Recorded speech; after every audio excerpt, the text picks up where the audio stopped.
Before we stray too far into the future, let's take a brief look back at a bit of artificial lighting history. Electricity is part of our very being. It's all around us, as Benjamin Franklin demonstrated. Franklin will forever be remembered as one of America's founding fathers, a true statesman, a signer of the Declaration of Independence. However, given his choice, Franklin might not have entirely wanted it that way. After all, he had also built an international reputation as a scientist and inventor. Among his many accomplishments, he gave mankind its first true understanding of electricity and the language to describe it. Who could have known that Franklin's basic understanding of electricity would eventually lead to the light bulb? Of course, there were several key steps in between, as David DeLaura recounts in his book, A History of Light and Lighting. In 1808, a world previously lit only by fire made the leap to electric light. It happened courtesy of British chemist and inventor Humphrey Davy, and something called the arc light. The Royal Institution had just acquired and built a tremendous electric battery. So they had, for the very first time, a powerful source of electricity. And Humphrey showed that if you brought all that electricity to 2 carbon rods, you could establish an electric arc between those carbon rods. It was tremendously brilliant, an amazing amount of light.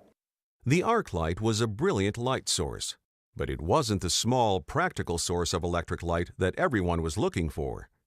That wouldn't come until 1879, and a prolific inventor named Thomas Alva Edison.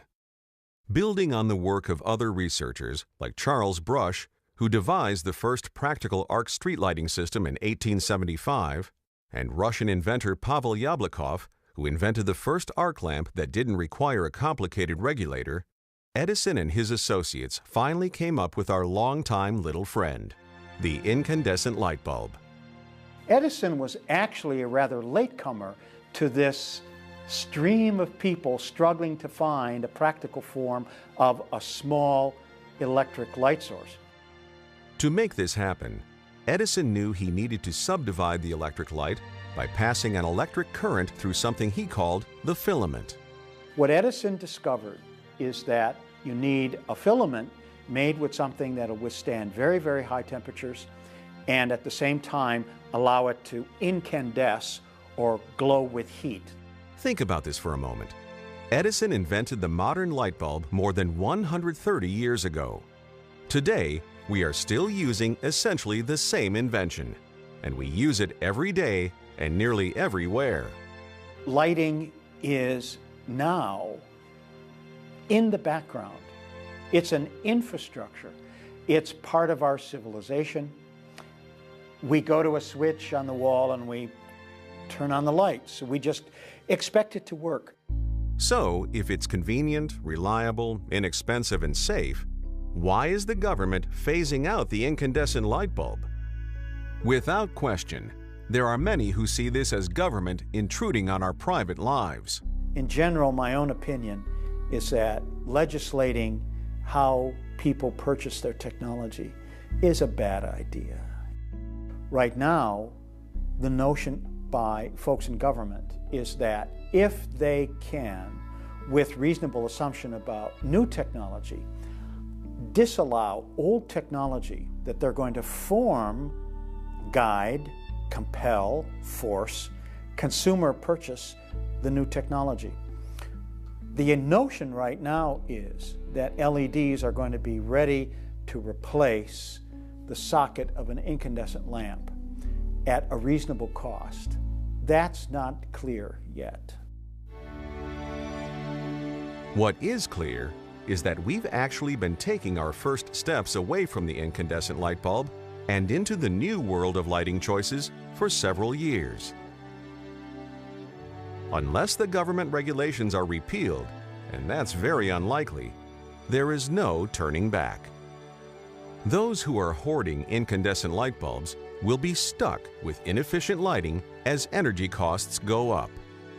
The technology is changing. The prices are coming down. You don't need to hoard.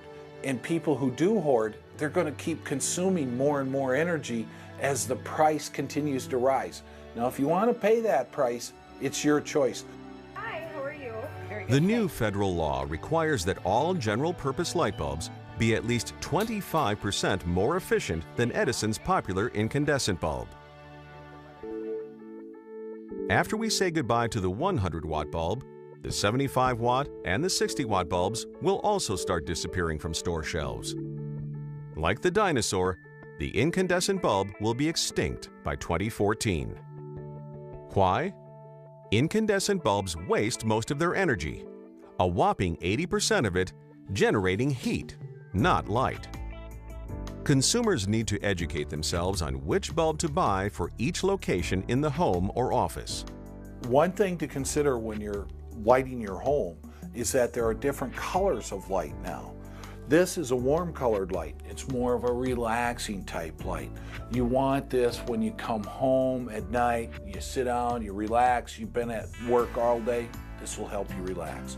Whereas this light, if you put it in a workspace, it's going to give you more energy because it simulates daylight type lighting. And you'll be able to see better, you'll be able to see smaller parts, you'll be able to read print better.